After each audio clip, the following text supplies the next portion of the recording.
Yeah, welcome back to ThinkTech. I'm Jay Fidell. Movies we can learn from with George Casen. Today's movie is The Longest Third Date. Doesn't make sense when you first say it and think it, but it's a really good title for a kind of documentary, personal movie, which I like very much because there's a lot to learn from that. George promised me that he learned a lot from that.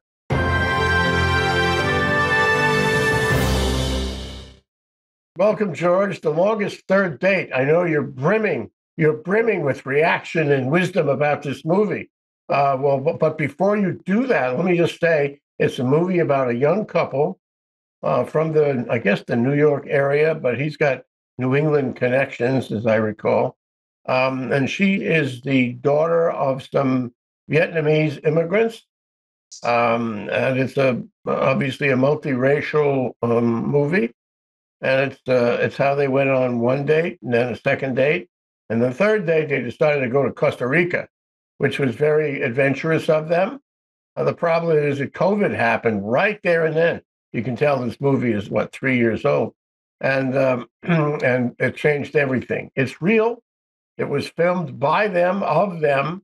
It was probably edited by them too, and it's a keeper because you get to learn things about them and about their generation. Okay, time for you to give us the wisdom, George. This is reality TV in a movie. And what we have here is Matt Robertson, who's the guy, the main protagonist male. He filmed this.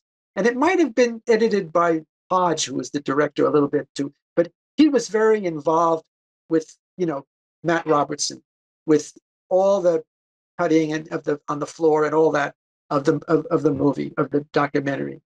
So basically what we have here, as I said, this is the extension of reality TV into a movie. And he filmed this, and it became a documentary movie, which is phenomenal, if you think about it. But the scenes are really, really interesting. And the whole premise that you talked about, how they, when he scheduled this third date for $200 to go to Costa Rica, and I know Costa Rica very well, and it's a beautiful place. And to go there for $200 round trip for each of them, that was phenomenal. But they didn't think that this was going to that this COVID was going to. None of us thought it was going to last 2-3 years. We thought within a month or two it would be solved, but it wasn't. So they ended up being there and stuck there on the third date. And one of the reviews said it's true. When you go on a date, you're always on your best behavior, even on the third date. You want to make an impression. But when you have to be with somebody 24 hours a day, like I know when I got married to this woman I was dating, it changes everything because you're in a microscope, right?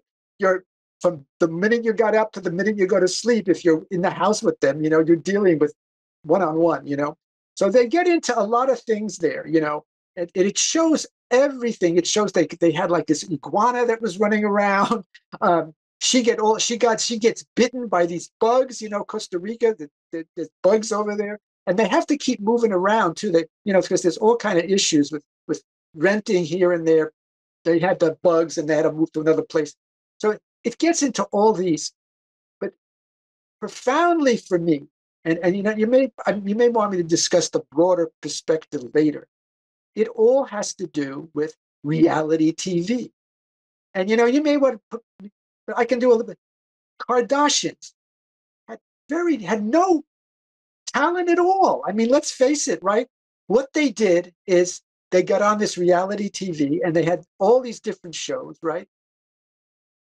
Their maternal grandmother had a dress shops in San Diego. Her paternal grandfather and grandmother owned a meat packing plant. That's how these people had made their money and sent the son to law school, and then he became OJ's lawyer and best friend, right?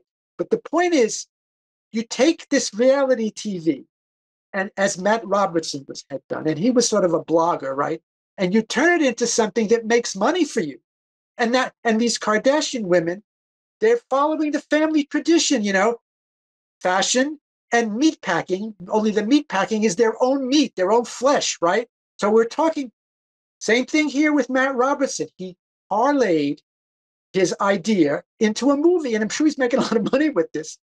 But the two of them, Con, Connie, Connie Lee, and Mhm. Matt Robertson, they get to know each other really, really well, and the movie ends on pretty good terms because as much No, as wait. Before you go to the end, let's okay, talk about the meat of the sure. movie here. Thanks for jumping in. Yeah.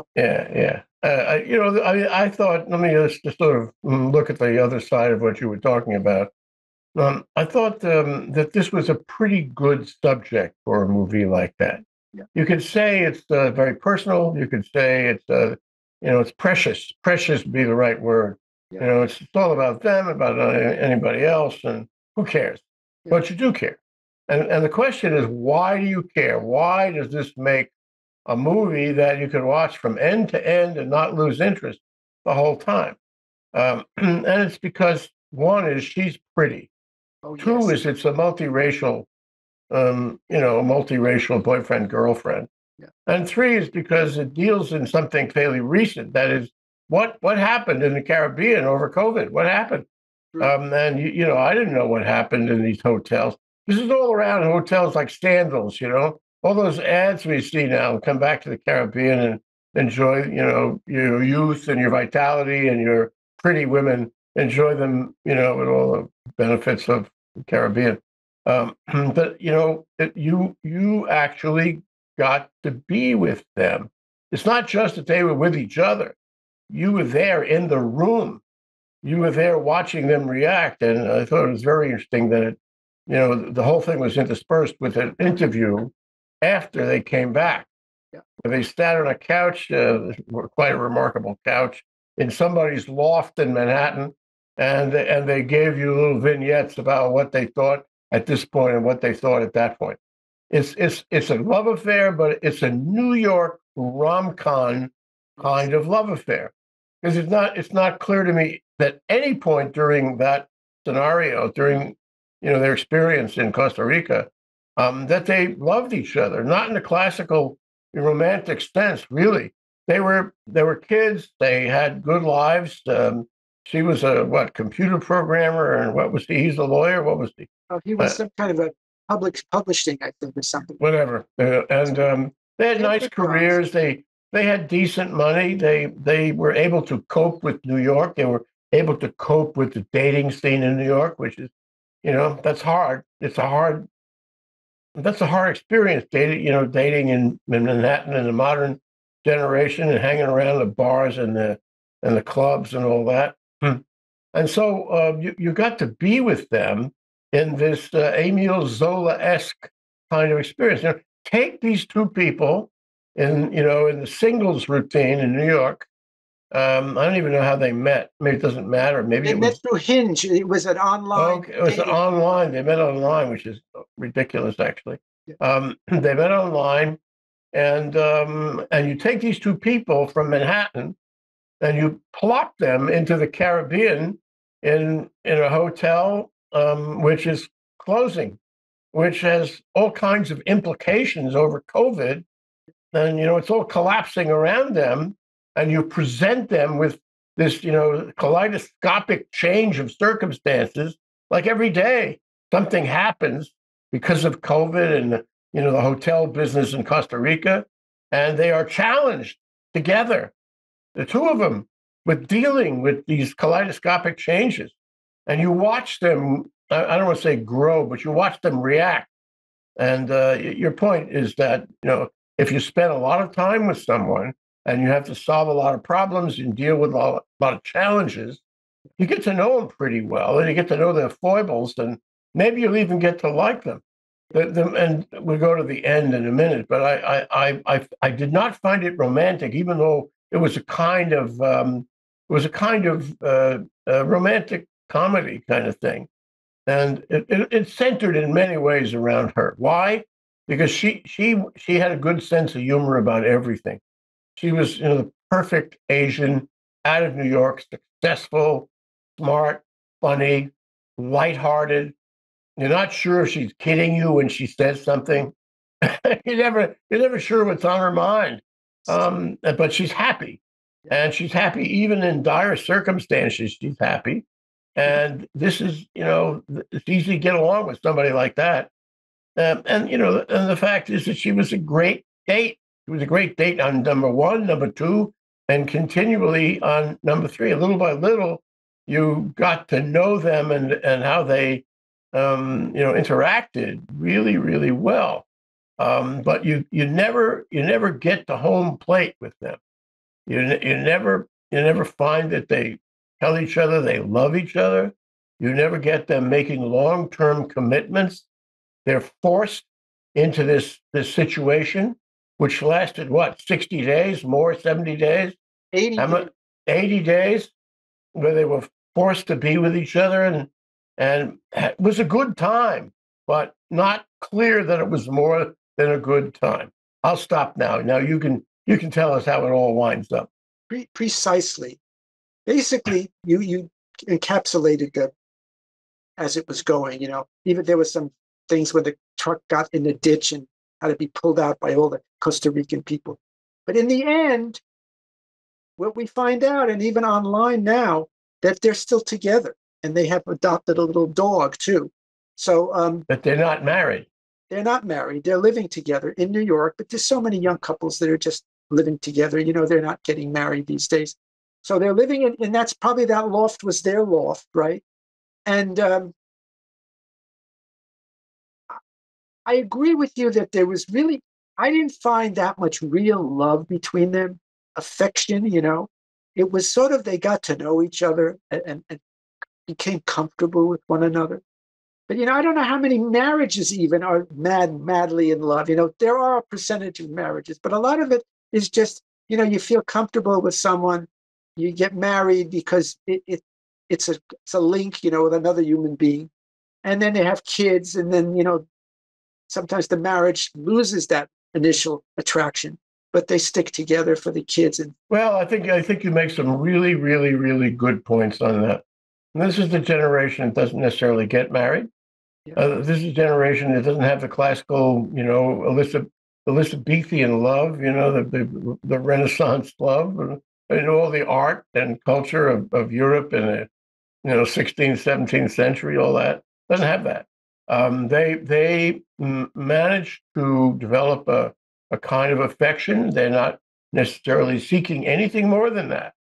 And maybe there's a truth in all that. Maybe you don't need to have classical romance. That if you find affection and you find a workable arrangement, maybe that is love in the modern definition of it. In the modern New York, yuppie kind of definition. Do they need any more? They get along well. They have fun together. What more do you want? And I think maybe that's a lesson in all this. My guess is they will stay together for a long time, but maybe not forever. They may have a kid, and one of them will wind up with the kid, but they may not be a couple for all that long. And that's what our society offers them. It's a keyhole view into that generation, George. It's not my generation, and it's not your generation, but it does have some benefit. It does have some real positive points about it, and you saw that, you learned that from them. They were adventurous. They were able to solve problems. They were able to relate to each other. All this stuff's good, and maybe there are millions of them like that we haven't met. The other thing I just want to add before I get off the topic is that this was a view into modern technology. These two kids, I call them kids, they're really older than that. These two kids could have cameras. They could go out wherever they were going, and they could make a movie. They could make a movie and sell it to Netflix. How about that? They made some money on this. And really all it was their own personal experience. We're not talking about, producers and directors and, a big staff of helpers who help you make a movie. It was just the two of them taking footage with with a small camera that didn't cost them very much, and then editing that together. So A, that's the technology that's available to everyone now to do that. And the statement was to me that in these times, in this generation, with this technology, anybody can do that. You just have to be creative and stick to it and find some kind of message you want to provide to the public. And presto, you'll be on Netflix. I give them credit for finding the message. I give them credit for taking the movies. I give them credit for sticking with it, and interviewing themselves after the fact and making a storyline, if you will. But I also, and I'm impressed with the fact that this is the world we live in now. That technology has made this possible. Yeah, definitely what you're saying.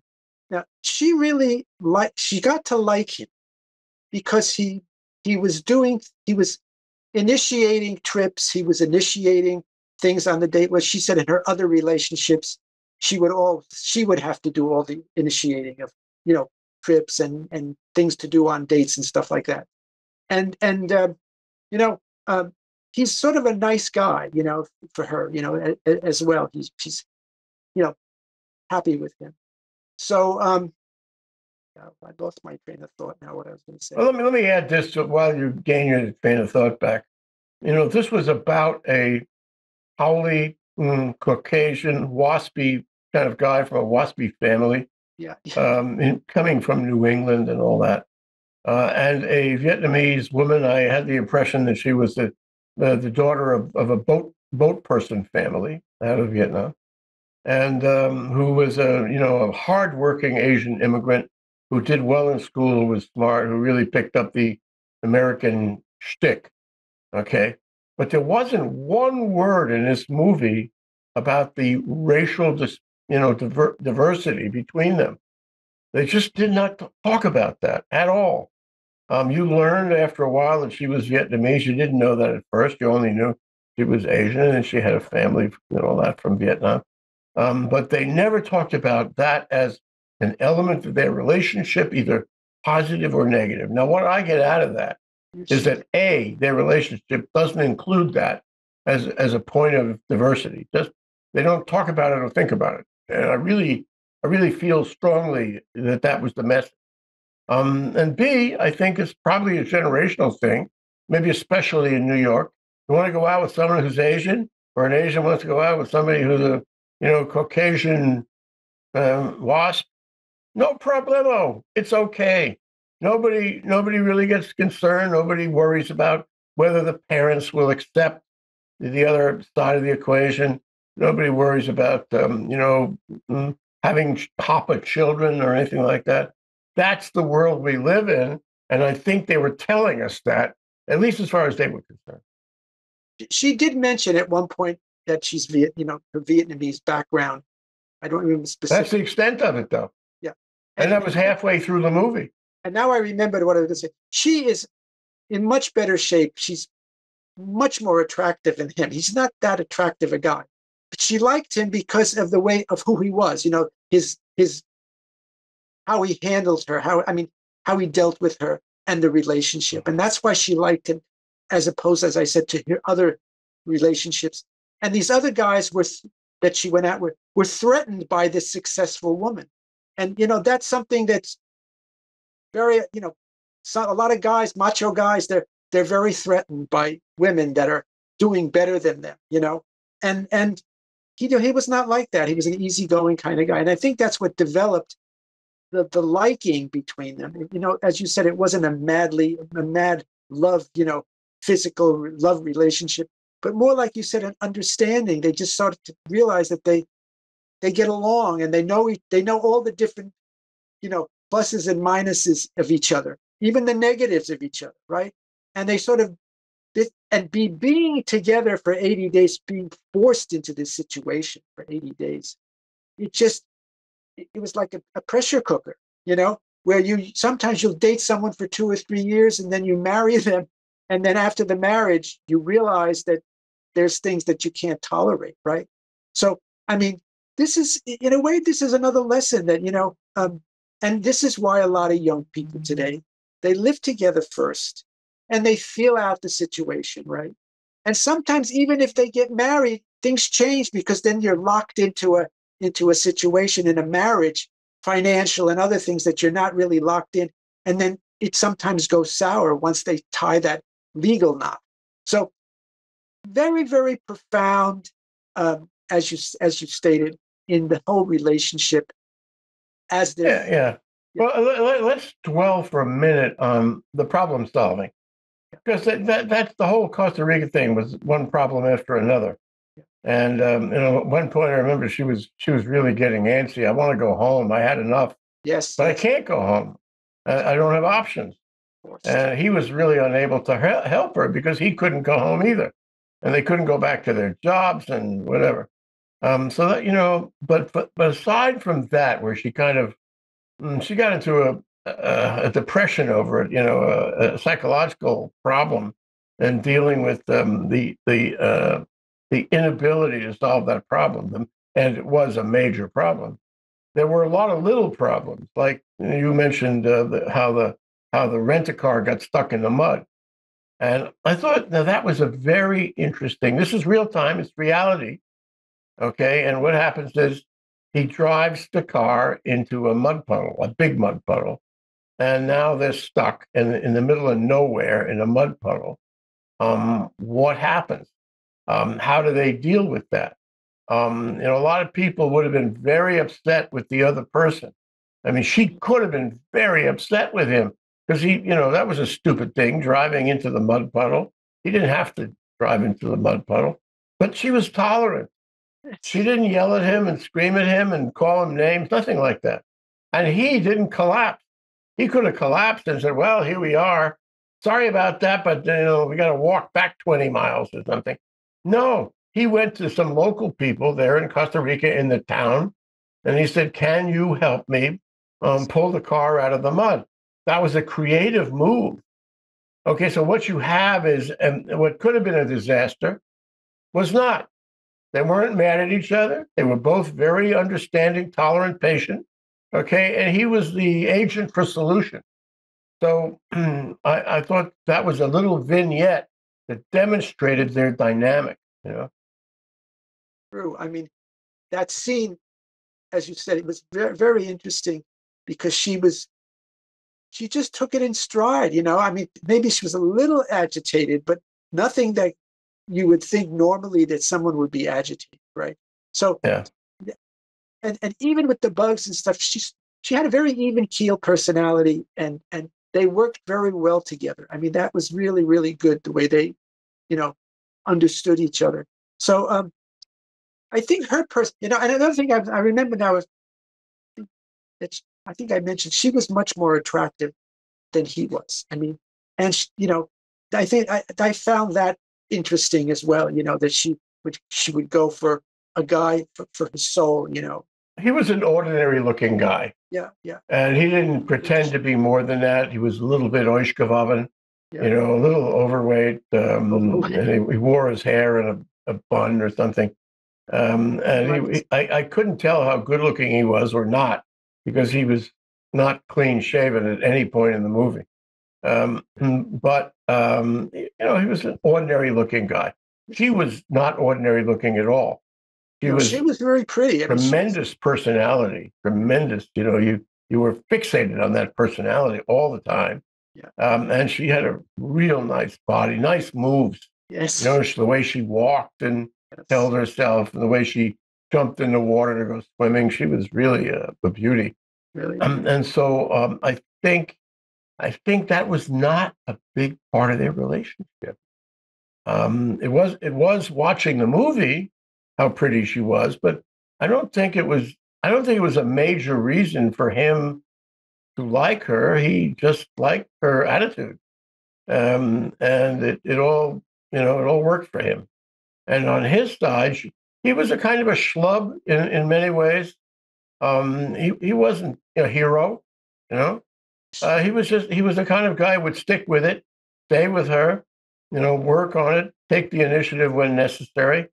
His personality was not nearly as what do we call it, special, aggressive as hers was. So maybe, it's the yin and the yang, isn't it? You take a bunch of opposites and put them together and you get a working chemistry. That's what it was. Hmm. So this is the time when I ask you, what did you learn here? I think I learned, as I had mentioned, that when you're with someone 24/7, you get to know them really, really well that you wouldn't know them. I mean, I've been on a lot of dates, where it's you're putting up a front, they're putting up a front, right? And in this case, they couldn't because they were together in this beautiful setting constantly. And they get to know the intricacies of each personality.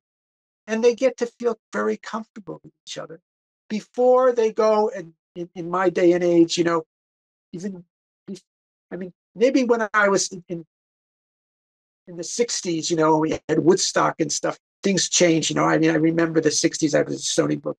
But before that, a lot of people they never had any relationship, only dates, and then they would get married. They wouldn't even have sex before. The idea of living together was anathema. Exactly. The idea of having sex before marriage was likewise anathema for exactly. a lot of cultural groups, not only in Long Island but anywhere in New York. But all that has changed. What I thought was interesting, and I pose it to you, is this. Again, back to Emile Zola.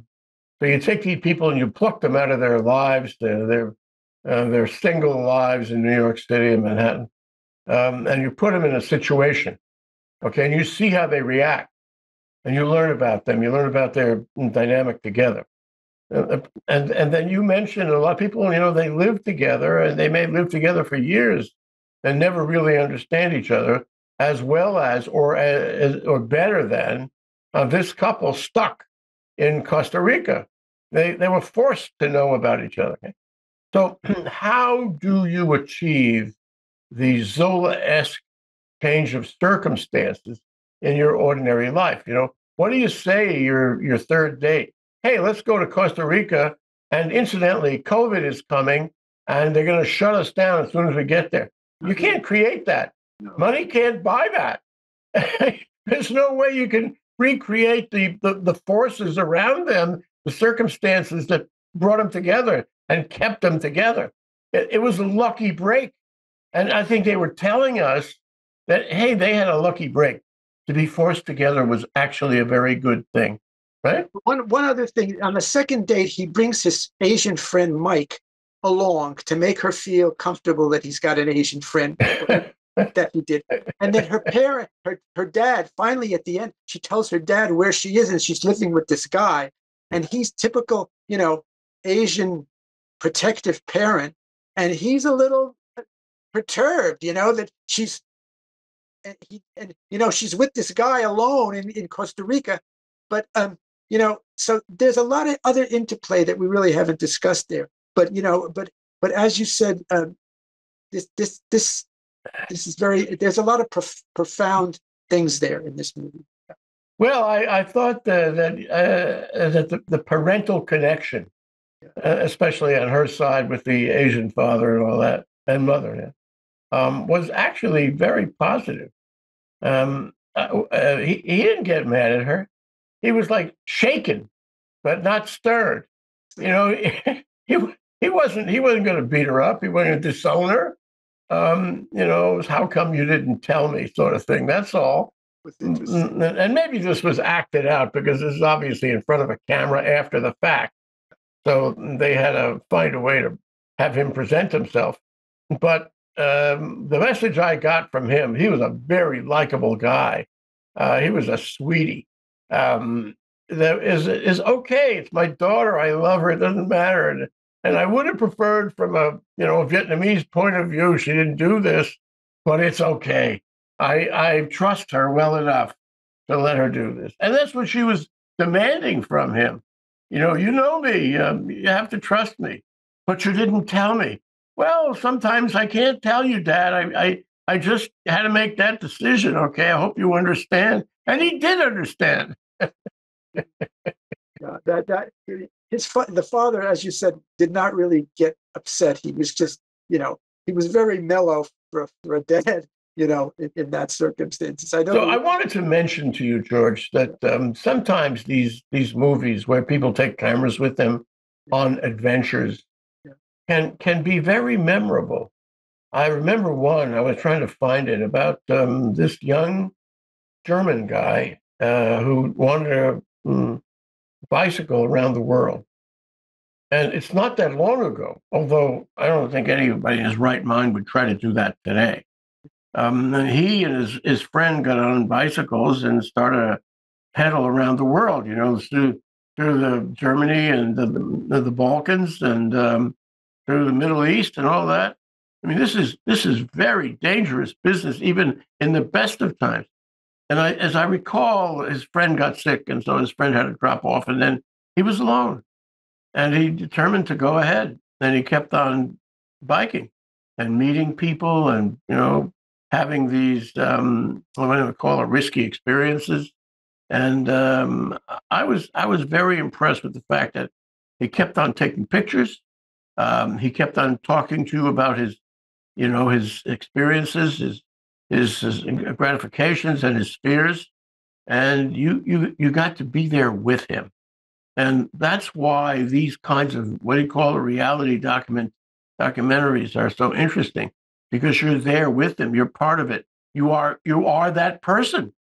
You are having the experience of that person. So, I mean, I think Netflix is right to get these films on the air because they're very educational, and they're not just Hollywood. They're not just a bunch of screenwriters. You remember when we used to have screenwriters? That was like 2 weeks ago. Uh, this is about real people doing real video and using that technology. This is about people opening their lives to you, opening their thoughts to you, and they're not going to tell you everything, but they tell you a lot, and you have experiences that you would never have, and just joining them on whatever journey it may be. So it reminded me of that movie about the biker, in the sense that you were with them, and it was like the three of you and them and the iguana, Madonna the iguana. Very successful kind of thing, just as I mentioned the other reality show I was mentioning. So, and I think there'll be more of this. I mean, the reviews were pretty good. There was about I think an 80% reviewers, and then 79% for the public. So it was well received, pretty much, by the public and the It's professional. hard not to like them. Yeah, I mean, You like them as a couple. You'd like to have a glass of wine with these people. You'd like to share some time with them in a restaurant True. or in their home. So, And you, so it's a matter of connecting, in a way that you would not ordinarily have the opportunity to do. and you And, wanted to. Oh, I'm sorry. And yeah, just you go wanted ahead. to see them get together and stay together. Yeah, I'm sorry. I You didn't. did. You were rooting for them. Yeah. You were saying, why doesn't he ask her to marry him? Marry her? Whatever. Why doesn't he ask her to marry him? And he never says it. And why doesn't she, just like relax a little bit and stop being so chatty and get romantic? But they never do. And that's another thing. They were teasing us, weren't they? With wanting them to go further. I'm not talking about sex. Sex was a given in all of this. After a while, you got the feeling they were, in They were fact, in a doing it. sexual Yeah, relationship. they were doing. Uh, Yeah. but they didn't dwell on it. But that's the way it was. So I thought that was a good piece of movie work, that they could tease us that way. Okay. How do you how do you rate this, Jay? And why? Well, you and I started before the show began, and we assigned hypothetical ratings. Okay, Right. and we can talk about what ratings they were. So your rating was, I think, but what is your rating that we I said a that we? 7.5 to an 8. I like the idea of it. I enjoyed listening to them and their relationship. It's just that it's an maybe it amateur wasn't film. polished. It wasn't polished like a regular movie, and it's sort of rough at the edges, and sort of silly sometimes. So I, that's why I would say more closer to an 8 than a 7.5, which would be pretty much in the same range that I think you're. Yeah, well, I was right there in that range, and I just said an 8. But my big question to you is, after this discussion, after homing in on some of the issues and scenes and positive and negative points about it, would you change your rating that we made before the show began? Maybe a little higher. That's why I was saying closer to an 8. After I heard some of the discussion that you came up with, because you're balancing production values with the content back and forth, and I don't know how much that guy Hodge, the director, was involved, in finessing and refining this, but yeah, I maybe a little higher. Some of the points you made were very profound, really hit home with me. That changed me to a little higher rating than I had thought of before. So back up toward an 8. Yeah. Yeah, I'd stay at the 8. I agree. I think we're unanimous about the 8. But I would offer you one more thought, and that is this. I am so bloody tired of watching violence in these movies. I'll do anything to avoid a violent movie, a movie of vengeance, dark, disgusting, killing, guns, knives, murder, maiming. Oh, if only they would please stop. And this is the answer to my prayers. A Yes. movie like this, it's real. It's real people. There is no chance of violence. These are ordinary people people you could meet. And so this is very, very refreshing. And I'm sure that you and me, we're not the only ones who like this. I'm sure that coming forward, coming soon, there are going to be other people. They may not be, in their 20s from Manhattan. They may be other parts of the world, who knows what, who understand this and who give us other movies like this. A reality documentary about their lives and trying to give us whatever wisdom they think they can give us. There's got to be more of this. Not only because I want it, but because I think people will see there's a need for it. And the bigger picture too is, as I've mentioned in other reviews, too many shootings out there, too many people getting killed by these. So I really think all the violence in movies sets off some of these borderline personalities to do this, because it becomes like just celluloid. It's not real. The blood is not real. The deaths are not real. So couldn't be more with you, Jay. I mean, I like some of the 40s movies, some of them, there wasn't that much violence in those 40s, 50s movies as there is recent. Yeah. I'm with you 100%. George, great to talk with you about this. Great to review this movie. This is so productive and useful to have these discussions. I think of things I would not have thought of, and you do too. And that's why it's good to do it together this way. And it's good to find the essence, find the truth, find the true art in whatever we talk about. Thank you so much, George. Thank you, Jay. Have a good one. Aloha. Till 2 weeks from now. Yeah.